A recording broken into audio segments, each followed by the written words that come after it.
जो बनना हो सच्चा जीवन साथी, पति अपनाए एनएसवी। हमारी 2 बेटियां हैं, हम चाहते हैं कि उनका भविष्य सुनहरा हो, इसलिए हमने फैसला लिया है कि आगे बच्चे नहीं होने चाहिए। मैंने जिम्मेदार पति होने का फर्ज निभाया और एनएसवी को अपनाया। 10 मिनट में बिना चीर फाड़ के सरल सा उपाय और आधे घंटे बाद घर। खुराक और दिहाड़ी की भरपाई के लिए 1100 रूपए तुरंत मिल गए थे। न कोई कमजोरी और पत्नी का पूरा प्यार भी। क्यों जी? हटो जी। वही है सच्चा जीवन साथी जो पति अपनाए एनएसवी। राष्ट्रीय स्वास्थ्य मिशन, स्वास्थ्य विभाग हरियाणा द्वारा जनहित में जारी। एक व्यक्ति जिसकी सुनने की क्षमता दोनों कानों से सामान्य से कम यानी 25 डेसिबल से कम हो तो उसे बहरापन है। बहरेपन के मुख्य कारण: जन्म से सुनने में दोष, कान में संक्रमण, कान में मैल, कान में चोट लगना, ज्यादा शोर अथवा तेज संगीत सुनना। बहरेपन के मुख्य लक्षण: आवाज की तरफ ना मुड़ना, बातचीत के दौरान शब्दों को दोहराने के लिए बोलना, नजदीक से बोलने पर शब्दों को ना समझ पाना, टीवी एवं रेडियो को ऊंची आवाज में सुनना। राष्ट्रीय स्वास्थ्य मिशन, स्वास्थ्य विभाग हरियाणा द्वारा जनहित में जारी। नमस्कार, ये आकाशवाणी चंडीगढ़ है। अब आप प्रतिका से प्रादेशिक समाचार सुनिए। पहले इस बुलेटिन के मुख्य समाचार। केंद्रीय वित्त मंत्री निर्मला सीतारमण ने लोकसभा में आर्थिक सर्वेक्षण पेश किया। वित्त वर्ष 2024-25 के लिए सकल घरेलू उत्पाद की वृद्धि दर 6.5 से 7% के बीच रहने का अनुमान लगाया गया। केंद्र सरकार ने सरकारी कर्मचारियों पर राष्ट्रीय स्वयंसेवक संघ की गतिविधियों में भाग लेने पर लगा प्रतिबंध हटा दिया है। केंद्र सरकार ने कहा है कि 8वें केंद्रीय वेतन आयोग के गठन का कोई प्रस्ताव नहीं है। हरियाणा के मुख्य सचिव ने हरियाणा कौशल रोजगार निगम को विभागों की कौशल जरूरतों को पूरा करने के लिए नौकरियों की एक व्यापक सूची तैयार करने के निर्देश दिए। जींद जिले में गढ़ी पुलिस ने 2 अलग अलग स्थानों से 3 आरोपियों को गिरफ्तार कर 10 किलोग्राम गांजा और 8.5 किलोग्राम डोडा पोस्त बरामद किया है।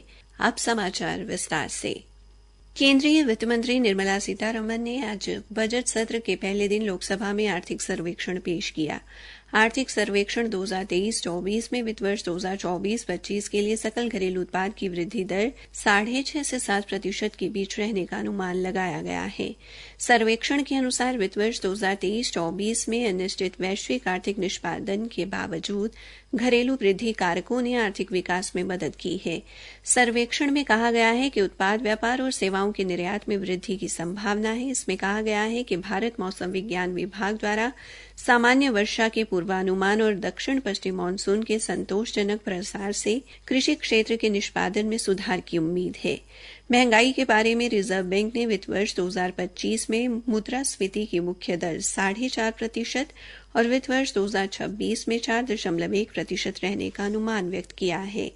अंतर्राष्ट्रीय मुद्रा कोष ने भारत के लिए 2024 में मुद्रास्फीति 4.6% और 2025 में 4.2% रहने का अनुमान लगाया है।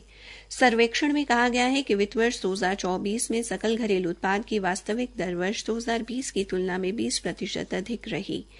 ये ऐसी उपलब्धि है जो गिनी चुनी अर्थव्यवस्थाएं हासिल कर पाई है। इस वर्ष भी वृद्धि दर अच्छी रहने की संभावना है। सर्वेक्षण के अनुसार बेरोजगारी और बहुआयामी गरीबी में कमी और श्रम बल भागीदारी में वृद्धि के साथ विकास समावेशी रहा। सर्वेक्षण में कहा गया है कि देश की वास्तविक सकल घरेलू उत्पाद दर में वित्त वर्ष 2024 में 8.2% वृद्धि हुई है और लगातार तीसरे वर्ष ये 7% से अधिक दर्ज हुई है। इसमें स्थिर खपत, मांग और निवेश में निरंतर सुधार का योगदान है। 2011-12 के स्थिर मूल्यों पर कुल करों में वित्त वर्ष 2024 के दौरान 19.1% वृद्धि हुई है।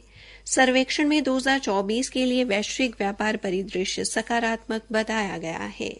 केंद्र सरकार ने सरकारी कर्मचारियों पर राष्ट्रीय स्वयंसेवक संघ की गतिविधियों में भाग लेने पर लगा प्रतिबंध हटा दिया है।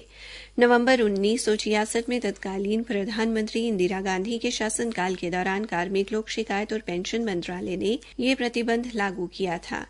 भारतीय जनता पार्टी के सूचना प्रौद्योगिकी प्रकोष्ठ प्रमुख अमित मालवीय ने सोशल मीडिया पोस्ट में कहा कि 58 वर्ष पहले जारी यह संवैधानिक आदेश मोदी सरकार ने वापस ले लिया है। काबिले गौर है कि हरियाणा, हिमाचल प्रदेश, मध्य प्रदेश और छत्तीसगढ़ सहित कई राज्य सरकारों ने सरकारी कर्मचारियों के आरएसएस से जुड़ने पर लगी पाबंदी पहले ही हटा दी है। केंद्र सरकार ने कहा है कि सरकारी कर्मचारियों के वेतन और पेंशन में संशोधन के लिए 8वें केंद्रीय वेतन आयोग के गठन का कोई प्रस्ताव नहीं है। वित्त राज्य मंत्री पंकज चौधरी ने आज लोकसभा में एक लिखित प्रश्न के उत्तर में बताया कि जून 2024 में 8वें वेतन आयोग के गठन के लिए 2 ज्ञापन प्राप्त हुए थे, लेकिन फिलहाल ऐसा कोई प्रस्ताव सरकार के विचाराधीन नहीं है। प्रादेशिक समाचार आकाशवाणी चंडीगढ़ से प्रसारित किए जा रहे हैं। हरियाणा के मुख्य सचिव TVSN प्रसाद ने हरियाणा कौशल रोजगार निगम को विभिन्न विभागों की कौशल जरूरतों को पूरा करने के लिए नौकरियों की एक व्यापक सूची तैयार करने हेतु प्रशासनिक सचिवों के साथ सक्रिय रूप से जुड़ने के निर्देश दिए हैं। हरियाणा कौशल रोजगार निगम बोर्ड की 7वीं बैठक की अध्यक्षता करते हुए श्री प्रसाद ने निगम को और अधिक पेशेवर तरीके से काम करने और बिना देरी के मानव शक्ति की कमी को पूरा करने की जरूरत पर बल दिया।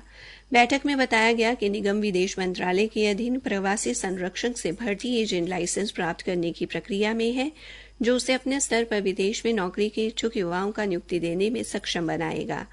निगम ने राष्ट्रीय कौशल विकास निगम के माध्यम से विदेश में नियुक्ति के इच्छुक 228 लोगों का चयन किया है।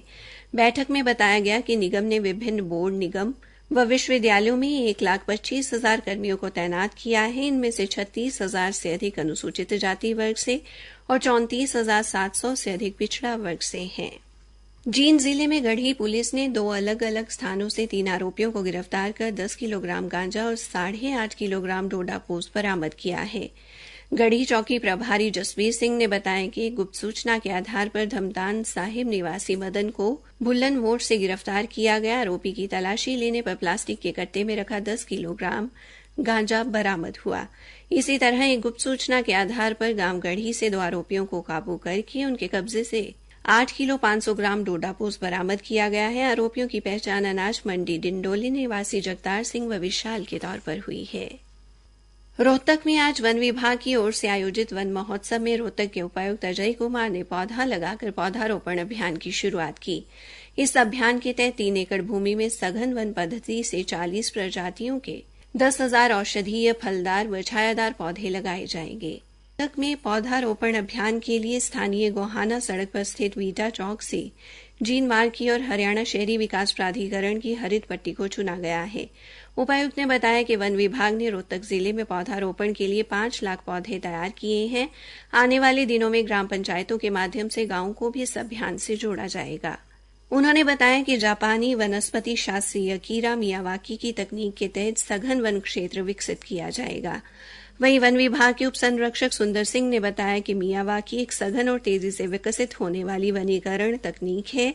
उन्होंने बताया कि 3 साल तक पौधों के संरक्षण के लिए पूरी कार्य योजना तैयार कर ली गई है। कैथल जिले की ग्राम पंचायत माघो माझी के सरपंच राजकुमार फौजी ने प्रधानमंत्री के एक पेड़ मां के नाम अभियान के तहत गांव वासियों और वन विभाग के सहयोग से 500 फल, फूल और छायादार पौधे लगाए। इस अवसर पर सरपंच ने कहा कि इस पहल का मुख्य उद्देश्य पर्यावरण संरक्षण और वृक्षारोपण को बढ़ावा देना है। उन्होंने कहा कि 500 पेड़ लगाने से गांव में हरियाली बढ़ेगी। अंत में मुख्य समाचार एक बार फिर। केंद्रीय वित्त मंत्री निर्मला सीतारामन ने लोकसभा में आर्थिक सर्वेक्षण पेश किया। केंद्र सरकार ने सरकारी कर्मचारियों पर राष्ट्रीय स्वयंसेवक संघ की गतिविधियों में भाग लेने पर लगा प्रतिबंध हटा लिया है। इसी के साथ ये समाचार बुलेटिन समाप्त हुआ। एक व्यक्ति जिसकी सुनने की क्षमता दोनों कानों से सामान्य से कम यानी 25 डेसिबल से कम हो तो उसे बहरापन है। बहरेपन के मुख्य कारण: जन्म से सुनने में दोष, कान में संक्रमण, कान में मैल, कान में चोट लगना, ज्यादा शोर अथवा तेज संगीत सुनना। बहरेपन के मुख्य लक्षण: आवाज की तरफ ना मुड़ना, बातचीत के दौरान शब्दों को दोहराने के लिए बोलना, नजदीक से बोलने पर शब्दों को ना समझ पाना, टीवी एवं रेडियो को ऊंची आवाज में सुनना। राष्ट्रीय स्वास्थ्य मिशन, स्वास्थ्य विभाग हरियाणा द्वारा जनहित में जारी।